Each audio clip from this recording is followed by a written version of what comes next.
360 here in Luton. We have just finished the preliminary card.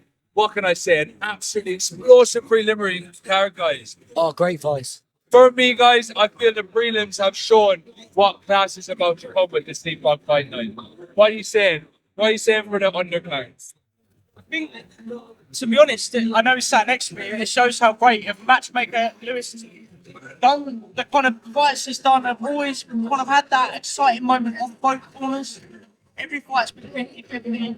Like I said, both camps of each fight have had their moments. Especially the last fight we just had before the break is wow. Just wow. What's your thoughts first? Well, matching the card, I've really tried to make sure I've matched guys with different styles. So it would literally depend on who is better on the night. And I think it's shown on the prelims. Every fight's been great. My lad Archie's fight, that was close, really close. I think he just nicked in the last round. And I think every fight's been a banger so far. Yes, guys. So who we have here at the minute is Lewis Taylor, who is head coach of Minotaur's Gym, but also the head matchmaker of Leapfrog Fight Night. And I tell you already, Lewis, you put together a splendid card. Splendid. Thank you. And this is just the prelims. As you said, this is all N-class fights. So N-class, for any of you guys that don't know, is full tie rules, but with shin pads, elbow pads, and 10-ounce boxing gloves.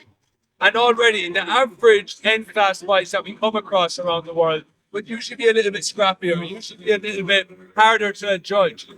Already here, excuse me, one fight that really stood out to us was the Rose versus Megan fight, the N-class fight. And both of them, now Rose was the victor by unanimous decision. However, they both exchanged unbelievable clinch. But not only that, when they were landing knees, turning at the right time, unbalancing each other, and then working striking from the outside.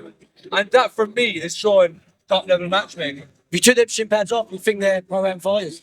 100%. Now, we also have the undercard about to take place. Is there anyone in the undercard that you're excited to see fight? I keep mentioning on the interviews that I have done so far, Brandon Trigger and Victor.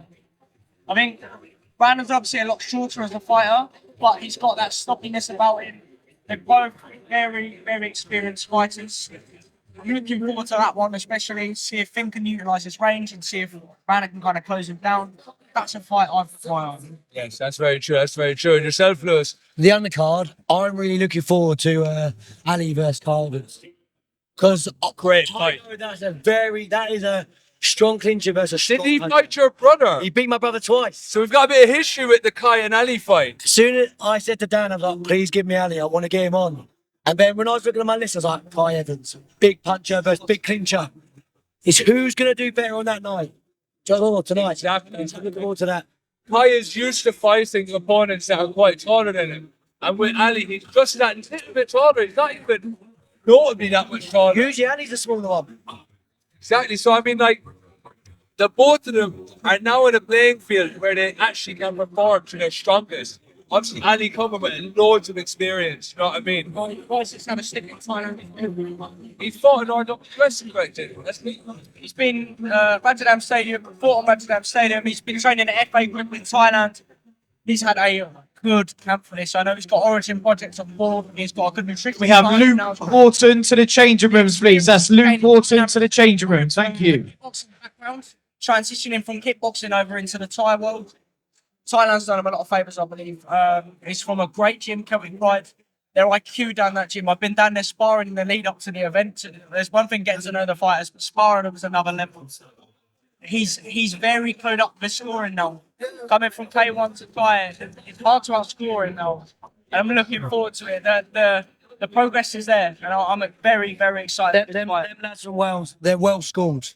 Very, very good. I was really glad when I was managed to get them guys on. So I'm glad to see them. They always come with great energy in the fight, especially with Lewis Pugh. We mentioned him as we opened the live stream. Lewis Pugh now come with that very forward, aggressive style, but also can fight on the back foot as well. Now, Joe, you spent a lot of time out on the back with the fighters. What's the energy and the vibe like in the changing rooms right now?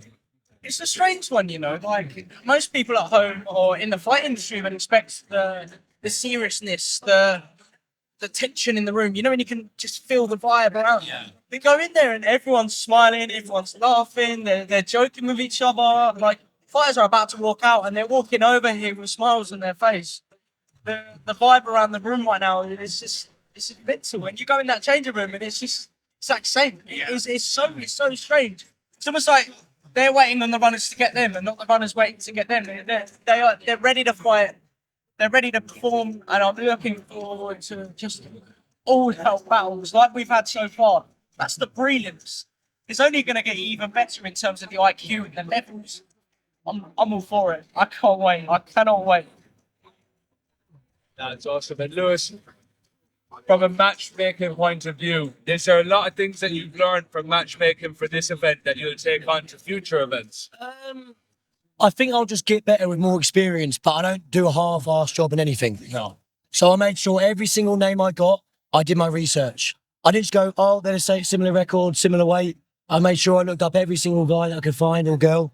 And I just try to do my best. I think the more experience I get and the more better reputation, hopefully, I think I'll get more options as well. And I think that's the priority with matchmaking fights. I notice it with a lot of shows that you'll have a fighter with a lot more experience fighting someone that's just quickly grabbed.